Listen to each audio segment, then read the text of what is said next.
Alright, this one's morally questionable. And honestly, I hope it never happens again, and nothing like this ever happens again. But it happened, so we're gonna talk about it. Most kids at 12 are worried about sports, maybe sneaking some candy, dodging their homework.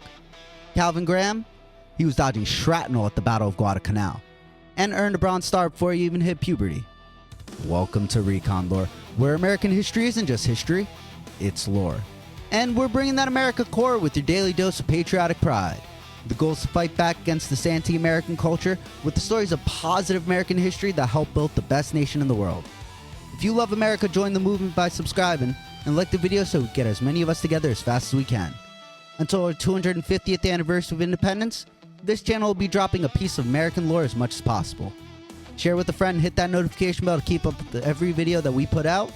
The more support the channel gets, the more videos of American guts and glory come your way. And today we're talking about the youngest U.S. serviceman of World War II. A kid who went from the playground to the Pacific War. Calvin Graham. Grew up in Texas. Tough kid, big for his age. I mean, everything's bigger in Texas, so go figure. But after Pearl Harbor, he didn't want to just play soldier. He wanted to be one. So at 12 years old, he forged his mother's signature, borrowed a typewriter, told her that he's going to go visit family for the summer, and straight up lied his way to the Navy. Back then, you had to be 17 with parental consent to go to the service and then go to World War II. Recruiters, they didn't check too hard back then.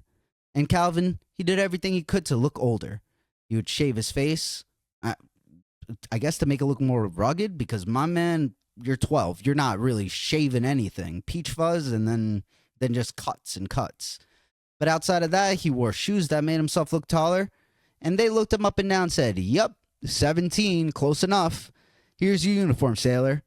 There's some different times back then. Calvin was assigned to the USS South Dakota, one of the most powerful battleships in the world. If you're going to be on a ship, this is the one. And his job? Seaman, first class. Not bad for a 7th grader. But fast forward to November 14, 1942, the Battle of Guadalcanal, the USS South Dakota sailed straight into hell. Japanese warships and planes everywhere. The night sky lit up with tracers and explosions. And Calvin, he's manning an anti-aircraft gun, blasting away at incoming planes like it's duck hunt on nightmare mode. That's right, I'm aging myself a little bit. But Calvin said, "I just kept shooting until the barrel was too hot to touch." Not bad for a kid who should have been in math class. I mean, come on, man. I was playing with like Pokemon cards at 12. This kid was out here earning a Bronze Star. Way to make me feel like a pansy, brother. Good stuff. During the battle, the USS South Dakota is hammered. Takes 40 plus shots. Fire everywhere. Sailors going down. And Calvin takes shrapnel to his face and his arm. He's bleeding bad. But instead of bailing, he keeps on fighting. Firing his gun. And what else does he do? He starts dragging wounded men to safety. Think about that. A 12-year-old full of shrapnels hauling grown men twice his size out of burning wreckage.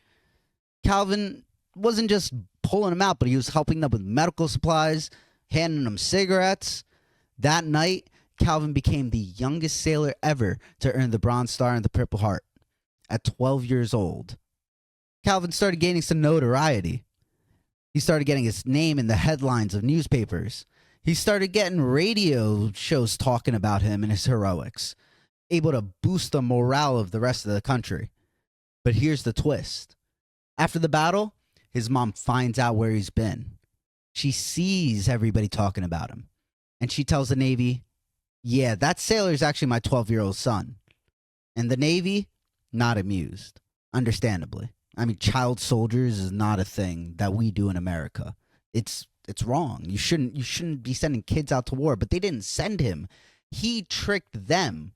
He played them so that he can go to war. But they stripped him of his medals, they discharged him, and they sent him straight back to middle school. They made an example out of him so that nobody would try to do this again. I mean, imagine that whiplash, though. One week you're firing an anti-aircraft gun in a naval battle, and the next week you're stuck doing long division.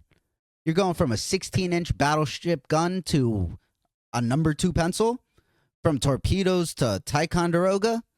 Insanity. But decades later, Calvin fought to get his honors back, and in 1978, President Jimmy Carter restored his medals. Today, he's remembered as the youngest decorated U.S. veteran of World War II, and hopefully, he'll always stay the youngest. But Calvin said, hey, I was a kid, but I did my job. Calvin's story is outrageous, it's true, it's pure of American grit, and at 12 years old, he proved that courage has no age, only heart. This kid wasn't forced to go be a child soldier. He chose to go into war. He chose to go into the service. He chose to fight amongst grown men. He chose to be a part of something bigger than himself. It shows that courage has no age, only heart. This is Recon Lore, where the wildest, truest pieces of American history get told the way they should be. Loud, proud, and unforgettable.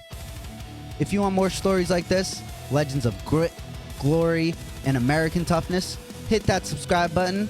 We'll be dropping a new piece of American lore as much as possible leading up to America's 250th birthday.